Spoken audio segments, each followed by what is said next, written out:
Mira was the kind of woman who checked on everyone, even when no one checked on her. When she met Daniel, he treated her like she mattered, making her believe she'd found real love. But slowly, the good morning texts and nightly calls stopped. He became distant, irritated, yet Myra kept giving. She helped with his bills, defended his character, and apologized just to keep him. She was loving him with her whole soul while he gave her the leftovers of his time. One day, she went to surprise him at work with lunch, but what she saw broke her. He was laughing with another woman, gifting her a bracelet and telling her she deserved the best. When he saw Myra, his face wasn't guilty, it was annoyed. In that moment, something inside her awakened. She blocked his number, deleted his messages, and for the first time in years, she chose herself. When he finally came back, begging for a second chance, she smiled and said, "I loved you, but I love myself more now." And she walked away forever. Myra was the kind of woman people admired. Not because she was loud or flashy, but because she was soft, kind, and patient. She was the one who checked on everyone, even when no one checked on her. When she met Daniel, she thought she'd finally found someone who saw her heart. In the beginning, he treated her like she mattered. He listened to her dreams, her fears, her stories. He told her she was special, the kind of woman a man is lucky to have. Myra didn't fall in love quickly, but Daniel made it easy. He'd send good morning texts, surprise her with her favorite snacks, and call every night just to hear her voice. Those small moments made her believe she had found real love. But slowly, quietly, everything changed. Daniel stopped doing the little things. He stopped calling first, stopped planning dates, stopped noticing her effort. Yet Myra kept giving. She helped him pay his bills when times were tough, loaned him money he never returned, and defended him when others questioned his character. She believed in him more than he believed in himself.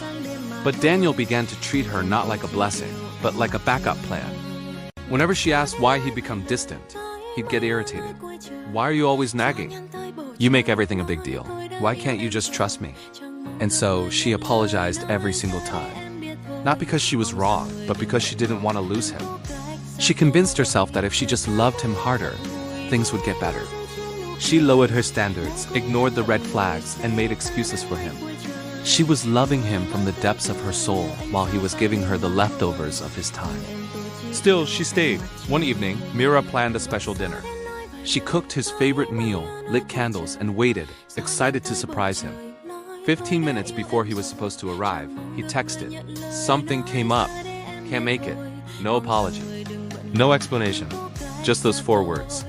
Myra stared at the food she spent hours preparing, the table she decorated with love.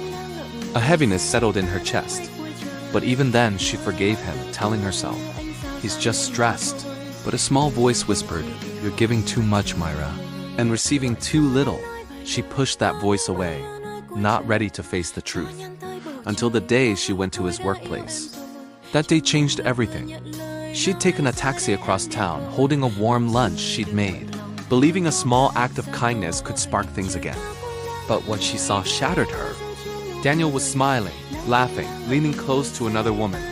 He wasn't stressed. He wasn't tired. He was happy, just not with her. And in his hand was a gift bag with a new bracelet. She heard him tell the woman, "You deserve the best." Myra stood frozen, her heart crumbling. When Daniel finally saw her, his face wasn't filled with guilt, but irritation. "What are you doing here?" "I told you not to show up unannounced. You're embarrassing yourself." Embarrassing herself. Those words cut deeper than anything. Myra didn't shout or argue. She just whispered 2 words, "Take care," and walked out. That night, she broke down. She cried until her chest physically hurt, realizing she had loved a man who was never hers. She had given her all to someone who gave her nothing. And in that pain, something powerful awakened. The next morning, she woke up with swollen eyes, but with a clarity she'd never felt before. She stood in the mirror and whispered, "Enough. Enough losing herself. Enough apologizing for asking for basic love. Enough bending so far she almost broke." For the first time in years, she chose herself. She blocked his number, deleted old messages, and went back to her own dreams. Healing is never easy. There were nights she missed him, but every time she felt weak, she reminded herself, "I deserve the love I give." Slowly, she began to glow again. Her smile became real. People started telling her, "You look happier." You look like yourself again." And just when Myra had found her peace, Daniel came back. He called from different numbers, sent long messages, claiming he was a changed man, that losing her opened his eyes. But Myra had learned something life-changing. When a woman heals, she sees clearly. And when she sees clearly, she doesn't go back to what broke her. He was losing her not because she hated him, but because she had rediscovered her worth. She met him one last time, not to return but to close the door forever. "Myra, please, just give me another chance," he begged. She smiled softly, not bitter or angry, just free. "I loved you more than you deserved," she said. "But I love myself more now, and I won't lose myself again." And with that, she walked away. This time, forever. The lesson here is profound. Don't pour your soul into someone who only opens their hands. Love without reciprocity is self-destruction. The right person will never make you question your worth. You can't fix someone who benefits from staying broken. Healing isn't forgetting the pain, it's rising above it. Choosing yourself is strength, not selfishness. And once you learn your value, you never settle for half love again. Thank you for watching. If this message spoke to you, stay tuned next week. We're diving even deeper into self-worth and healing. You won't want to miss it.